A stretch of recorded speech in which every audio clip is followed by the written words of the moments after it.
We're back. It's a first look program right here at News Talk 1180 and the new 96.1 KERN. There's so much stuff going on. We're inching closer and closer to our announcement that's coming up at 9:30. My attorney has decided he's seen the video of Hop assaulting me and will be joining us on the program here in about 10 minutes. All right. Well, that's good. So it's look. Whoops. Actually, I don't think you could prove you made contact, actually. The important thing is I look great because the jury, I think the funny part about it is how. Oh yeah, there's contact. There's contact. There's no contact. There's contact. But look how big your grin gets on you when I take a swipe at you, and it doesn't look. That is not the thing. The Matt thing Clark. that's funny. See how Matt Clark laughs. Out of court settlement is the best possibility you have. If you're not tuning in to Bakersfield.com and taking a look at the video of me taking a swipe at Scott, which was right as we were coming back on air because you had locked the door, or you hadn't locked the door. But I had not locked it. Oh, I just realized my neck hurts from the recoiling bit there. Does it really? Yeah, Matt, could you come in here right now, please? I'm gonna have my keep that on the. Hold on. Yeah, we're gonna see if this is legally actionable right here. This is perfect timing. My attorney has just entered the room. Mr. Clark, if you'll turn your attention to I was assaulted this morning. I was physically assaulted. Look at this video. I don't know what an out-of-court settlement. You saw it. That. Yes, indeed. You were assaulted. I can't tell if it's those burgers in the background that are insulting or assaulted. But the fact that he's smiling, and look how that doesn't make it okay, does it? Broadens. You're in a... There's a difference between liability and damages, right? You may be liable, Hop, but he doesn't suffer any damages. We'll just call it that. There you I'm go. sorry, Scott. I'm sorry. Can I get somebody else? I was so excited you were coming in. I thought, this is my guy. Man. I'll back you up next time. By the way, I got to say, I like the shirt this morning. Is that a Tracy Walker special you got on there? Yeah. Well, I get all my clothes at the H. Walker shop from 17th K Street downtown. You know? I hope she appreciates that. I'm going plug. in today because I need some shoes. I need some new loafers. I'm sure she'll take care of you. No tassels, though. Not into the tassels. Yeah, see, I can't be. You're an attorney, though. Seriously, are you wearing shoes with tassels?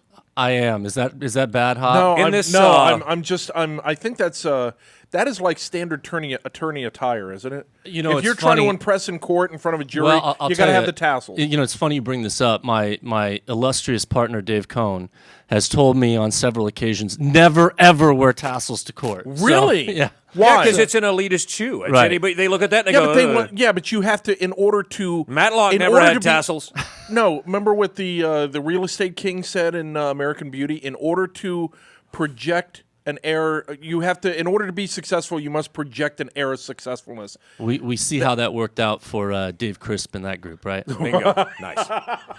In this, are you insinuating you're guilty of something like that? In this shack that you're building, this hovel that you're cobbling together to move it to live in, are you going to have like a closet for your many, many tasseled shoes? You mean my home or our new chain Cohn Stiles office? No, your home. Oh, my home's done, and no, I it's do finished. Not. Yes, do you have like a housewarming? Happily moved in. I have not yet because we're still living out of boxes, Scott. Yeah. And I intend to be doing that for the next several months. Well, but do you have the tasseled shoe closet? I do not. Okay. My wife has a shoe closet, but I do not have a tasseled shoe closet. So. All right. Being pretty evasive on the whole tassel shoe. I think he's got a shoe closet, but not a tasseled shoe. You guys your lawyer tricks won't work on me. You guys have embarrassed me. I've only been in the room 5 minutes. You should be embarrassed. I've been waiting for an hour since the assault. I'm like, and by the way, you're not a medical professional. You wouldn't know this. And remember, the motto of the American Bar Association: some types of pain are very difficult to disprove. Look at my neck as it snaps back there. I didn't even develop symptoms until I heard you were coming on the show. But now I've got a very real, right here in the base of my neck, it hurts. And that's debilitating, and that's forever. We should probably get that looked at after the show. That's what I'm talking about. Yeah. But realistically, there was a bee on, he had a bee on his head.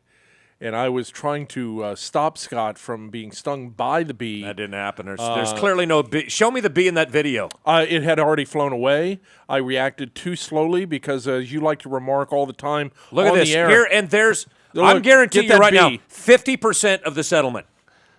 That it might be a 50-50 kind of case. I mean, Yeah. what exactly brought on the?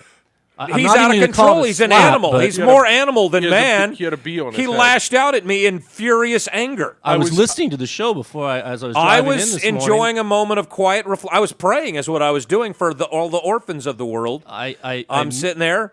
As I was driving in, I missed the slap. I was hearing your Oh, El so now- Chapo dialogue, which Yeah. I was very interested in. Yeah, it's a pretty interesting story, isn't it? Yeah, I mean, it's talk about taking an interesting turn with Trump and everything else. Yeah. It's kind of a What would you pay It's like on- a soap opera. Let's say in pay-per-view they actually got these two together, and they said we're just going to lock them both in a room with a couple of cameras.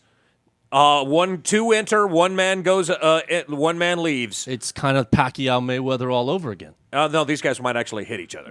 Well, good point. We'll have Okay. to see. All right, enough. so I'm not feeling good about a settlement here in any way, and but maybe surely you have a guy that I could go look at that's going to find something very wrong with my neck region. Right, we'll talk about that after the Okay, show. now we're on the trolley.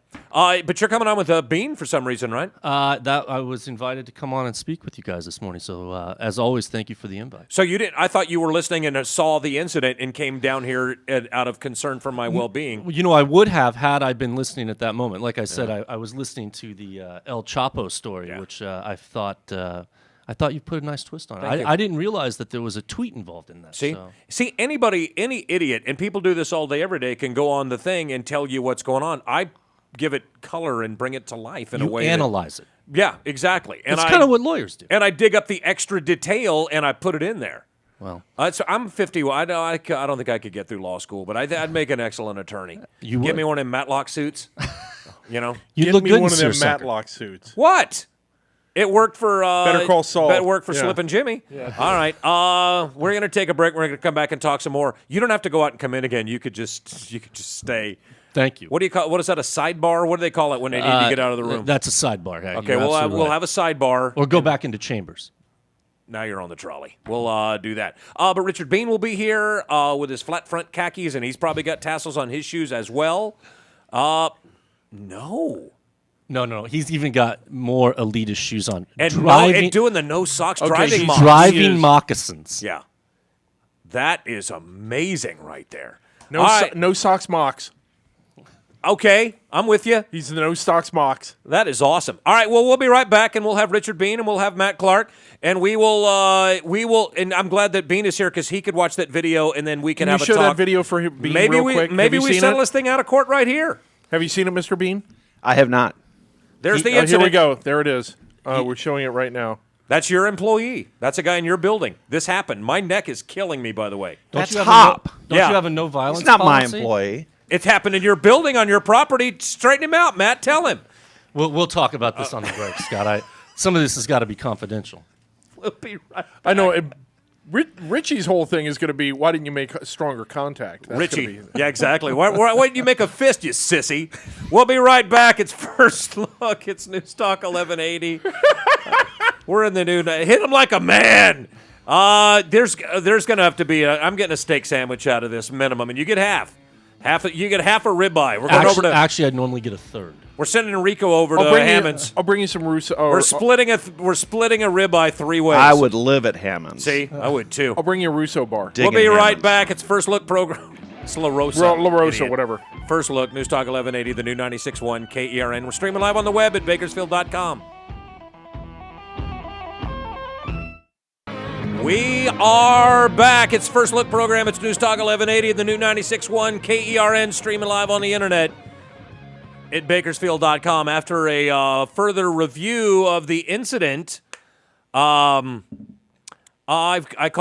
sent a text over to North Bakersfield Toyota Sign. Go ahead and put me on the waiting list for the FT1. It looks like I'm going to be able to afford it. How long does something like this take? If we don't settle it out of court and it goes to but it's going to settle. They all settle. Well, if it went to jury, you're looking at about 18 months.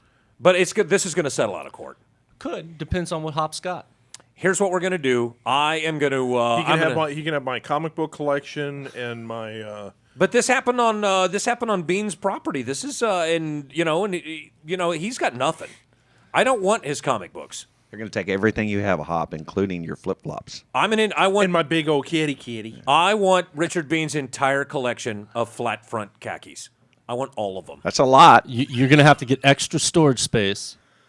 I will settle out of court right now. How about this? They $10,000 gift card for H. Walker Shop for Men. We'll split it. We'll just go shopping together. It'll be awesome. I'm sure Tracy will take care of us. I have no doubt. All right. How about I just buy a nice chicken dinner at Jay's place? Ooh, dude. Shrimp basket. All right, with a shrimp basket thrown in. I want a shrimp basket. I want a hot link, and I want some red beans and rice. I'll throw all that in. Sweet, large iced Done? tea. Done. Sold. I'm going to work on your negotiating skills next time because you just went from a $10,000 gift certificate to lunch. Now, given great lunch. Right. But But this isn't legally binding. This is verbal. You We just didn't even shake you on just it. accepted it on the air. We have proof of Does that. it? He'll be the first to tell you it's not legally binding. Look at my hands; they're clean. Good morning, Richard Beene. Good morning, sir. I apologize for everything. The shenanigans going on It's here. kind of Can a we get mess. to like some serious topic Could here? we? Yeah. Well, that's why Can you're I? here. I need to get a read in go here. ahead. So let's get to traffic very quickly. Traffic brought to you by King Door Company. King Door Company, the company with the pride of a lion. Give them a call at 397-2744. No major incidents being reported on Bakersfield roadways at this time, and I just updated the TBC map, and the area around Rosedale Highway and 99 is still running very, very slow. A lot of that due to the widening project and slow running traffic there, so be aware of that. You may want to avoid that area. Let's get over to our weather very quickly, where it is currently 78 degrees in Bakersfield. We're looking at a high today of 97. Wednesday, tomorrow, will be a high of 98. Thursday, 100. Friday, 101. And then Saturday, back down to 98. And the air quality is going to be in the moderate range at 64, so get out there and breathe that. As far as your stocks go, the Dow is currently up 67 points. NASDAQ is up 35, and the S&P 500 is up a full 8. And that is our news desk at this time on News Talk 1180 and the new 96.1 KERN. Thanks, Michael the Hot Popper. And now we have actual serious business to conduct because this story's been dominating for the last several days in the news. And we've got the attorney in question here, and here is Richard Beene, and the guy, the man. The man is Right. yeah. The man is Matt Clark from Cohn Stiles. Who are you guys going to be moving into your new building here soon, right? Hey, you know what? Thank you for mentioning that. We, if all goes according to plan, on July 27th, which is a Monday, we will be in our new building, 1731 Chester. So we're very pleased with that. We're very proud of it. Hoping to have a continued life in downtown Bakersfield. We've been around 80 years downtown, so we're staying. And you're coming from the Bank of America building, so you're just moving a couple blocks over, closer to the Californian, so you'll be our neighbor. You're right. We're building a sky bridge. You make it sound easy. What I was told the other day is that moving a couple blocks is no different than moving across country. So Thank you. We'll All find right. out if All that's right. true. Okay. Or Well, not. it's not the distance in between that gets you; it's the moving all the stuff, then loading and unloading. Correct.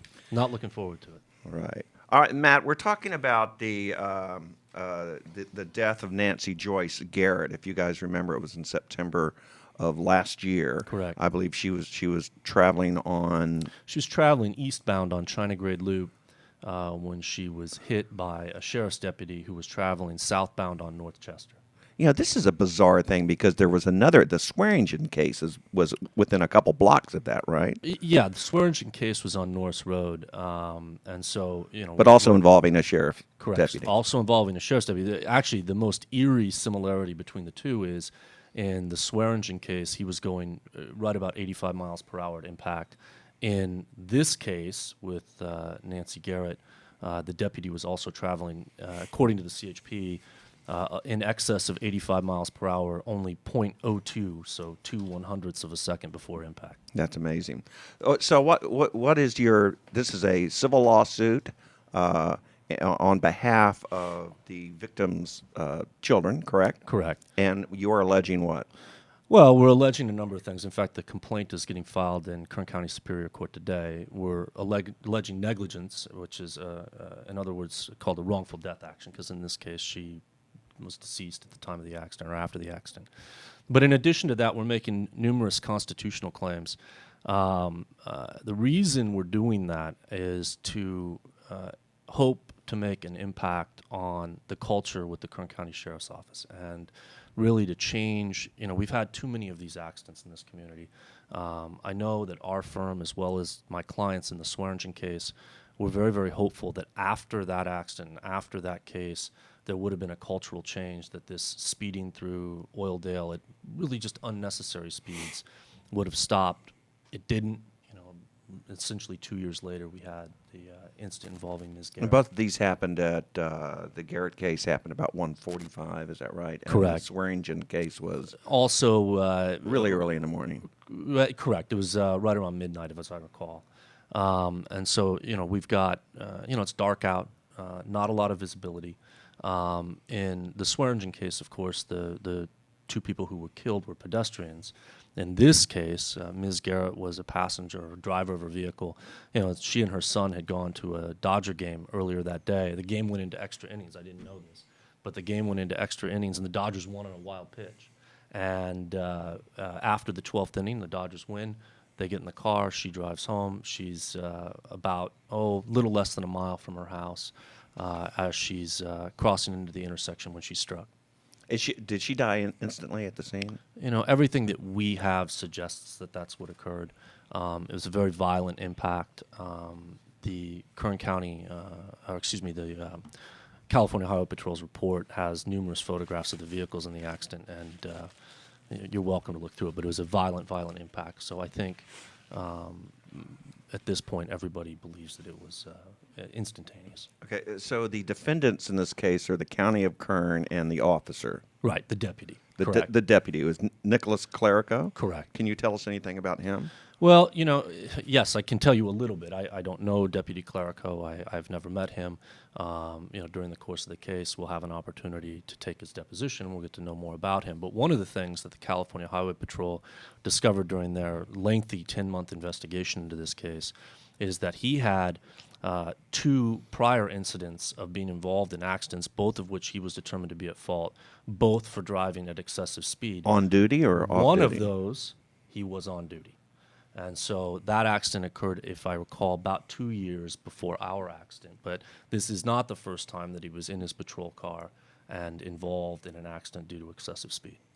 He was 25 at the time of the accident, or is he 25 now? I believe he was 25 at the time of the accident. Okay. So how long had he been a deputy? I don't know the answer to that question yet. I mean, that's one of the things that we'll discover throughout the course of litigation. Once, I'll explain for just a second, if I may. Once you file a civil lawsuit, you go through a period of what's called discovery, and it's just that. It's a fancy way of saying exchange of information. And so we get to exchange information with the other side just as they're going to exchange information with us. And one of the things that we'll learn during that discovery process is details regarding Deputy Clerico's employment with the County of Kern, specifically the Sheriff's Department. Okay, all right. In terms of the family, Nancy had a son and a daughter. Correct. Okay, and is that all you were representing in this case? Correct. The errors for purposes of a wrongful death lawsuit are the immediate errors, okay? And in this instance, it's the 2 children, Mark and Debbie. But, as far as impact is concerned, this accident has impacted far more people than just Mark and Debbie. She had an extended family that she was very close with. She has grandchildren and great-grandchildren and step-grandchildren. And by all accounts, she was nurturing to that entire large family, loving that entire large family, and they loved her back. So even though the only heirs that are allowed to make a wrongful death suit under these circumstances are the 2 children, this accident has impacted far more people. What are you seeking here? Well, a couple of things. I mean, first of all, we're seeking change. And that's, I mentioned that earlier. That's one of the things we sought in the Swearingen case. And, the county paid $8.8 million on that case. And you would think that, getting hit in the pocketbook for $8.8 million might have led to some change. Unfortunately, it didn't. And then we've got this accident. One of the things, there's a famous lawyer. His name is Bruce Broylette. And he says when it comes to big corporations or big government entities, one of the things that we as civilians have the ability to do is to put a line item in their budget for safety, okay? And in filing civil lawsuits, if you think back on why we have the ability as just a civilian to file a lawsuit and seek money damages against somebody else or some other entity, there's 2 reasons, right? One is money's the only form of compensation you have for a loss such as this. And I hear all the time, well, money can't bring Ms. Garrett back. That's very true. Money cannot bring Ms. Garrett back. But it's the only way to compensate somebody for such a loss. More importantly, or at least equally importantly, filing a civil lawsuit can make change. One of the reasons that things are safe in our society is because we have the ability to file civil lawsuits. That's what helps to encourage people to act reasonably, right? And in a negligence lawsuit, which is what we have here, what we're alleging is that Deputy Clerico failed to act reasonably under the circumstances. So we're hoping to institute some change, and I know that's what the family wants to do. This particular family is very supportive of local law enforcement. Both Nancy as well as her daughter Debbie worked for many, many years at the Junction. Back then it was on Pierce Road, now Buck Owens Boulevard. And that particular restaurant's visited by CHP and sheriff's deputies and BPD on a regularly. They became real friends with a lot of these officers and deputies, and so they really asked us to sit on this case. Don't file a lawsuit prematurely. They wanted to make sure that it was the right thing to do, and that's why we waited for the mate report. We have got to take a break because it's 9:18 in the morning. Plus, I got to get some treatment for this neck thing. Is a lot of pain. We will do that real quick, and then we'll be back. And in this report here, this stack, that's just the CHP report? That's just the CHP report right here. It's about 230 pages long. Yeah, everybody always asks, why does it take so long to get these done? Apparently, they are amazingly thorough. We'll talk about that in the case proper on the other side of the break. And then we have another special guest coming on at 9:30 with I would say, a big-time announcement. Mm-hmm. Okay, so you're aware of it then? I'm aware of it. I didn't want to just out of left I am field. there. You are there, aren't you? We'll be right back. It's First Look program. It's News Talk 1180 and the new 96.1 KERN. We're streaming live on the internet at Bakersfield.com.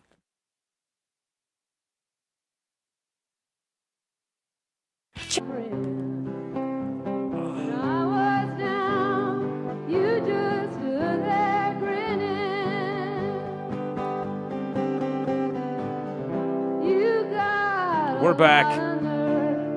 It's the First Look program. So much pain. Trying to get through it. It's fine. It's News Talk 1180 and the new 96.1 KERN. We're streaming live on the internet at Bakersfield.com. Attorney Matt Clark's here. The great Richard Beene. The gang's all here, in other words. And you came on the show when this incident first happened. That's right. And I know that you guys are very thorough in your approach to this, as is to the CHP with their very thorough investigation. But it was fairly obvious what happened right off the get-go. But that's not enough to go to court. You need more, obviously a lot more information. Well, again, like I was saying earlier, my clients didn't want to just jump to conclusions on this thing. Yeah, well, nobody does. And they specifically said, wait, let's see what the CHP does. And then, 10 months later, we received the mate report, and the CHP, we were talking during the break, at just the amount of detail that goes into a report like this. I mean, when you think of 229 pages of traffic collision report, you maybe not understand what that all encompasses. But in this instance, they analyzed multiple video cameras from businesses around the intersection of China Grade and Northchester. And that's how they were able to determine the color of the lights. That's how they were able to determine that Deputy Clerico had a red light and that Nancy Garrett had a yellow light. And for that matter, they were able to determine she didn't even have a stale yellow light. The yellow light lasts about 4 seconds. She was in the intersection completely after about a second and a half. And so the amount of detail is just absolutely fascinating once you start to read it. Wow. Matt, we're talking about the death of Nancy Joyce Garrett in September of last year when a Kern County Sheriff's deputies broadsided her going 80-plus miles an hour. I'm looking at the Kern County Sheriff's Office own policies and procedures manual, part of it under emergency driving. I'd like to read some of this because this will be the crux of your case, or part of it. Did Officer Nicholas Clerico violate the Sheriff's Department's own procedures? Under this emergency driving, it says deputies are never excused from exercising due care for the safety of others or themselves.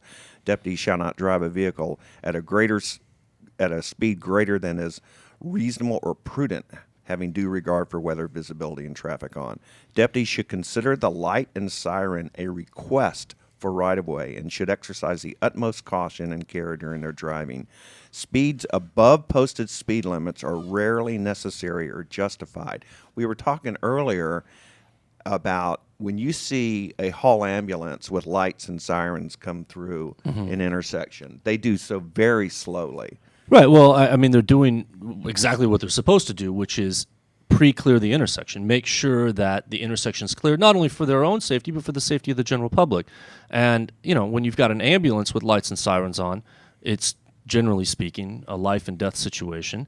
I don't want to suggest that, a sheriff's deputy on a call traveling code 3, that may very well be life and death too.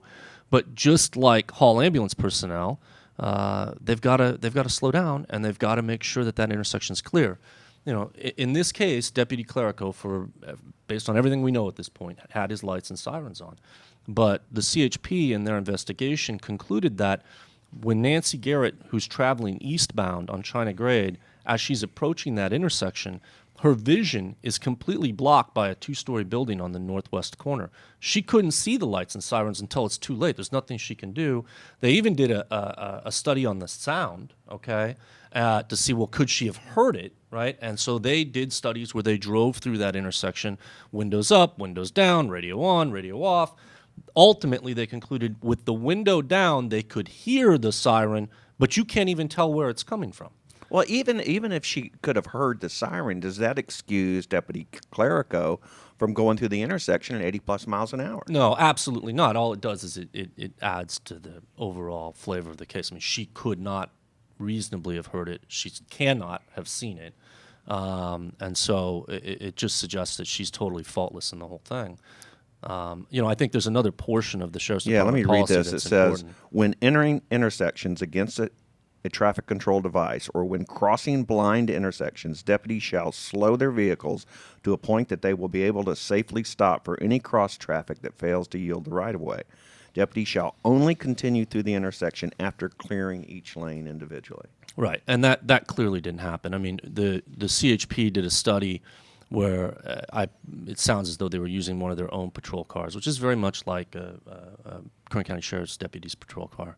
And they determined that the maximum speed Deputy Clerico could have been going, where he could have safely come to a stop once he saw Ms. Garrett's vehicle, is 59 miles per hour. So he's doing, 25 plus miles an hour in excess of the maximum he could have been going.